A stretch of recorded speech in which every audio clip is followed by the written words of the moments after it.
Sound of a distant owl hooting, followed by a gust of wind rustling through the trees. Narrator.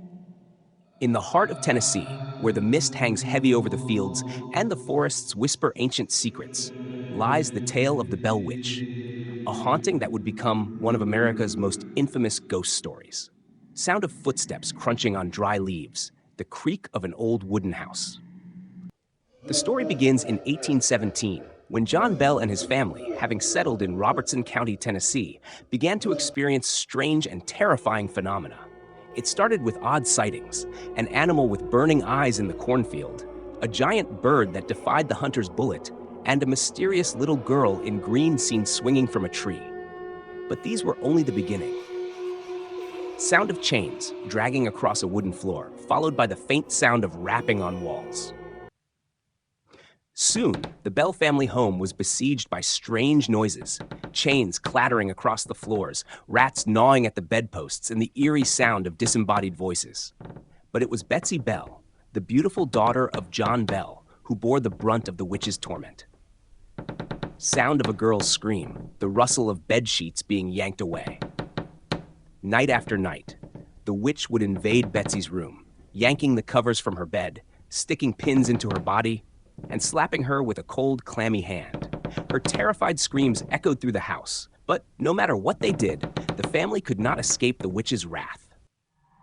Sound of a crackling fire, muffled laughter from a group of men. Narrator. As the legend of the Bell Witch spread, people came from far and wide to witness the strange happenings. Even General Andrew Jackson, then a hero of the War of 1812, made a visit to the Bell home, eager to confront the spook. His arrival was met with laughter. Laughter from the witch, who taunted the men, daring them to shoot her with their silver bullets. Sound of a gun clicking, followed by a loud thump and the sound of a man being dragged across the floor.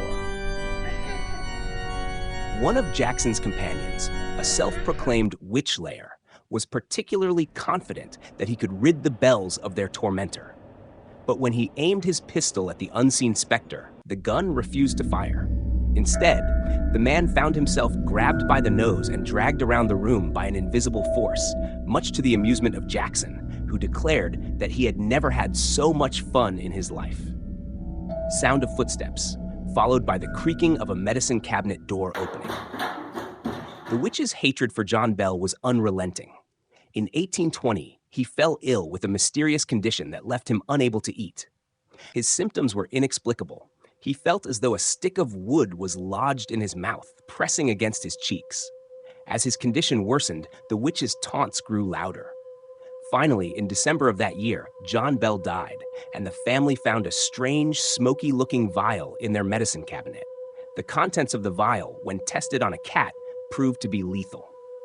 Sound of a voice whispering from the shadows, echoing in the darkness. Narrator.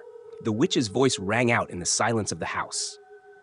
I put that bottle there and gave old Jack a big dose of it last night while he was asleep. I fixed him. With John Bell dead, the witch turned her attention back to Betsy, pleading with her to break her engagement to Joshua Gardner, a suitor approved by her family. Sound of a young woman weeping, the rustling of a letter being torn apart. Betsy, tormented by the witch's relentless pleas, eventually gave in. She returned Joshua's ring and broke off the engagement, convinced that the witch would never leave them in peace. Soon after, she married Professor Richard Powell, a handsome young schoolmaster who had long vied for her affection. The witch, seemingly satisfied, departed, promising to return in 1937. Sound of the wind howling through the trees, the creak of an old abandoned house. Narrator. But the story of the Bell Witch did not end there. The witch's promise to return was never fulfilled, at least not in the way the Bell family feared. Yet, the legend lives on, whispered among the people of Robertson County, where the memory of the Bell Witch still sends shivers down the spines of those who dare to listen. Sound fades out, leaving only the distant echo of the wind and a final ghostly whisper.